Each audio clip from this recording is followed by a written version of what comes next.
Hey, what's up guys? Welcome to Iris CC Movie. Today I'll show you a movie titled Greenland. Spoiler ahead, watch out and take care. The film starts showing a construction engineer named John.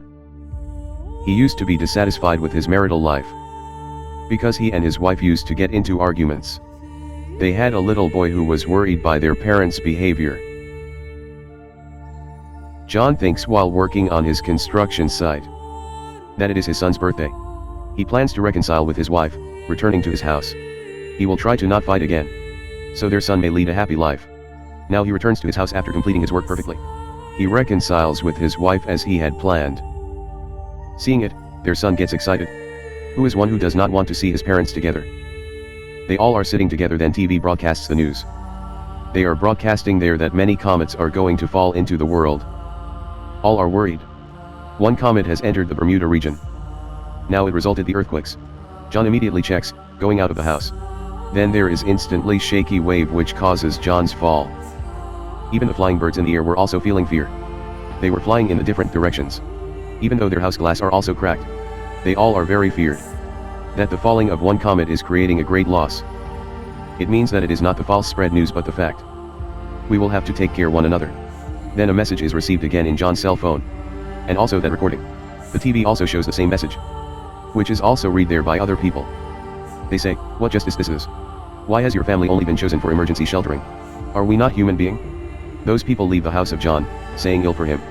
Now John and his family begin to pack their luggage. John's son suffers from diabetes, so they also keep his insulin. And they begin to drive away from their house. Then a lady appears before them. She is their neighbor. And she beseeches them, lifting her daughter. Kindly take her along with you. I don't want that she may die with us. But they could not bring anyone with them in such a way, because they were forbidden to bring anyone along with them. It may be the worst thing if that little kid left there while going. Anyhow, they reached the evacuation site, from where they had to board for sheltering. There were many airplanes through which they were going to depart. Now they also stand along with all other people. Then John remembers that his son's insulin has left in the car. He instructs to his wife, board the plane, I come back after taking the insulin. But John does not return. Even a long time is passed. So John's wife starts to say the officers as being confused. My husband had gone to take the medicine of my son, but he did not yet return back. Kindly wait for him. But John's wife had committed a mistake here. The plane in which they were taking flight with some passengers, they had a rule that they don't allow patients. No patient was allowed in that airplane. The officers take John's wife and his son with them. John returns back when he finds out the medicine there. He begins to call his wife and son, but there is no one. He thinks that they may have boarded in the airplane, because I had asked them to board the plane. So he also enters the airplane. But he is finding his wife and son nowhere. So he begins to search for them, but of no avail. So he takes his seat thinking they may be in a different direction and reach here while searching. When a man in plane notices John, holding the medicine box. He asks, is it your medicine? John replies, no, it is of my son. That man asks, how did you come here with this medicine box? They all are stopping all patients outside. John gets worried thinking my son is also a patient, and he will surely been banned. He tries to leave the plane, but passengers stop him saying neither anyone leave the airplane nor board. The seats of the airplane have filled. The people out of the plane are got aggressive, hearing it. We are not being allowed to board, even we hardly reach here. Are our lives not important? Then officers start firing to control the mass. On the other side, John's wife was requesting the officers that, let me go. My husband has been waiting for me there. He is a great construction engineer, and an automated message of government was received by him. But the jet fuel catches fire because of the police firing. The place sets on fire. There is a great explosion there. Number of the people become the victim of it. John's wife becomes worried that John may not get any harm in this explosion. She begins to search for John, but she finds him nowhere. She hits upon a plane and writes on a note, John, I am going to my parents' house. Meet me there. From, your wife. Writing this note, she sticks it with the car window, that John may come to his car and read this note if he is not able to search for us. After this, John's wife begins to leave from there. Here John is also searching for his wife and kid, but he is not getting a glimpse of them anywhere. When he comes to his car thinking they may not get in their car, he finds the stuck note on the car. He feels relaxation, reading it. Thankfulness. My son and wife are safe. Contrarily, John's wife and son are seen who are moving to a store. Some people full of rage begin to fire them as they enter the store. But they both escape from there, rescuing themselves. Coming outside, they witness a vehicle. John's wife requests to a person seated in the car, "Let us get in. Take us to a location." So that person makes them sit in the car. Now the conversation starts between them. John's wife tells him, "We had to board the plane for the emergency sheltering. But they are worse and they did not allow my son to board the airplane. Because he is diabetic patient." She reveals the whole fact to him. "In this way, I have gone far from my husband and I am not finding him." That car driver says when he listens her, "Really? First of all, they call you then disallowed him. How is it possible? This kid rather needs more protection." That person's conversation was also being felt strange. He says, "I myself will drop him there again." John's wife says, "No. That place has exploded. They will capture him if he went there again. Because he is disallowed there as a patient." That man says to her, "Keep quiet." And he throws her out of the car violently. John's wife starts screaming, "Where are you taking me, son?" She begins to ask help from the vehicles, driving on the road. Contrarily, John is seen who is searching for his wife.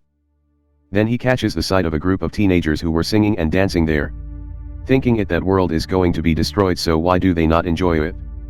Then a fragment of comet is seen while falling down at a distance. It causes a large blast, and silence falls upon the entire area. Because of his wife and son, John is frustrated. He then walks away from the location. After that, he notices a pickup with a few passengers inside. And that truck was leaving to Canada. John takes the ride on that truck expecting that he may get off, finding his wife and son on the way. Because the residence of John's wife's father is in Canada. John meets a boy in the truck. He asks him, "Do you know? Why has our government selected some special people? There is a cause behind it. My mother is a doctor and she has revealed it to me. Because you also know that world will be destroyed after falling the comet. All the building will be turned into dust. And it is obvious as the things will begin to come on its routine. Then the erection of the building will be required again. You are construction engineer as you told. The government will need you. They are taking you and many other doctors like my mother for their own purpose. So the disease may be recovered if it breaks out." He tells him, "We will reach Canada here. There will be last flight departs to Greenland tonight from here. Greenland is an island for sheltering. We will move there covertly. Tell me about yourself. You are also chosen so you may go easily." Then John tells him, "Yeah, I was selected." Then he reveals the issues which aroused and I came out of the airline. He also tells that my wife and son have lost. First of all, I have to search for them. But some people capture him there. They say, "Accompany us immediately because you have chosen by the government." They had not faced any trouble if John's wife or son did not leave the place. But John was falling impact on them because he was the construction engineer. A great dispute starts among them. They are forcefully saying to John, "Come along with us." Then that boy also comes who met John in the truck. And he rescues them. But he himself loses his life. Contrarily, that man is also shown driving the car. Who had abducted John's son in his car, throwing his wife outside. There is also his wife with him. He says to his wife, "Look. We had not been chosen but we worked craftily. Now this kid has a wristband which represents as he belongs to selected family. We can go to the sheltering place with his help." Now that worst man takes his wife. He reaches the evacuation site, lifting John's kid. And he tells the officers of that place, "Look. He is our son. He has wristband but our wristbands have lost in hurry. You are checking the situation here. Kindly allow us to board the plane." Then John's son begins to cry and says, "Uncle. They are not my parents. They have abducted me. Save me." The police officers understand the trick. And they bring the child in the medical camp with them. On the other side, John's wife is very upset. Fortunately, someone gives her a lift. She also reaches the evacuation site.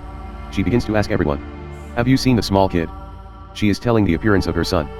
Then an officer brings her into the nursing camp. A doctor tells them as they reach the medical camp, "Don't be upset. We have injected insulin to your son. He is secure here." Then John's wife embraces her son. There John's wife requests attendant, "Will you take me to my father's house?" She tells the complete address. Attendant says, "Don't take tension. A bus leads to that place. I will arrange a seat for you in it." John's wife is satisfied. And they reach that place by bus. Now John's wife is at a little distance of her father's residence. On the other side, John somehow reaches the residence of his father-in-law. He asks them, going there, "Has my wife come here?" Then his father-in-law says, "No, my son. Had she was expected to come here. They all are very disturbed." John says to him, "The stress is going to be increased. Because comet will soon crash the earth. What will happen if they did not reach here on time?" Then John's father-in-law says to him, "Keep quiet. It is all your mistake. I had made you responsible for my daughter and grandson.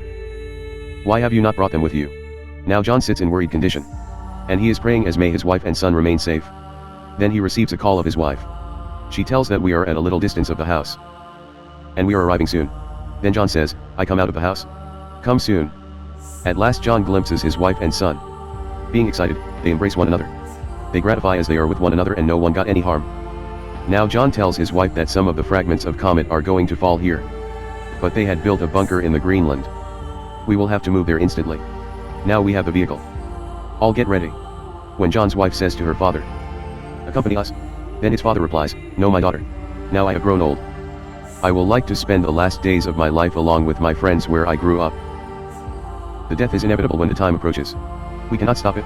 In spite of this, I will pray that everything may remain secure. There may not fall any comet. You may go and take care of yourself. It is sentimental scene. And John's wife is grieved, hearing the words of her father. But she has to leave for John and her son. Now they drive to Greenland. Then the little fragments of comet begin to fall on the way. And the place was catching fire where they were falling. Moreover, the car was also exploding on which the comet's fragment was falling. In this way, there was a traffic issue everywhere. And there were also lying dead bodies there. They are stressed. John says to his wife, don't be panic. You need not lose the courage. We will have show the courage for our son. He tells her, tonight, last plane is departing from Canada to Greenland. Somehow, you will have to board that airplane. Now they begin to drive their car speedily. But it is too late. The last plane of Canada was on runway which and it is nearly going to take a flight. Then John drives his car before the airplane. Then pilot gets off. And he argues him saying, have you gone mad? He says to him, I don't know about others but we are the survivors here. I plead you get me in the plane. I have a young son. And we were among the chosen families. Pilot takes pity on them. And he brings them in the airplane. At last, their airplane had reached near Greenland. But it had not landed yet. The fragment of the comet falls on the ground at a little distance. It causes a great explosion. And its generated firestorm reaches to the plane. So their plane is crashed with the mountain. Plane's cockpit was damaged and jet engine had stopped. Fortunately, it did catch fire. Nor any passenger got any harm. Now they all people begin to wave their hands. Because there is military ahead. And military approaches to save their lives. They immediately take them to the emergency sheltering. Which was a bunker. That time had approached when a great comet had fallen on this world. There is a great explosion outside which brings about the world earthquake. A great bang is heard. The people in the bunker are also panicked. John embraces his family. And all memories bring to revive in his mind. He tells his family, I have great affections for all of you. Then the silence rules everywhere. The world outside was badly devastated. But no such comet had remained which was nearly to fall. Because last comet had fallen, creating a great destruction. Poisonous gases are spread everywhere. And all survivors are not allowed to step outside. Because bunker had some facilities including food. So they are kept safe in the bunker for a few months. Then the bunker door is unlocked as the world atmosphere begins to restore. Coming outdoors, they see that the whole world has been demolished. They are pleased that they have survived. They are informed. These bunkers were built in remote locations throughout the planet. And some more people have also survived like them. Who will begin a new life together. And the movie completes on this scene. Thanks for watching. Like, follow and share. Iris CC Movie.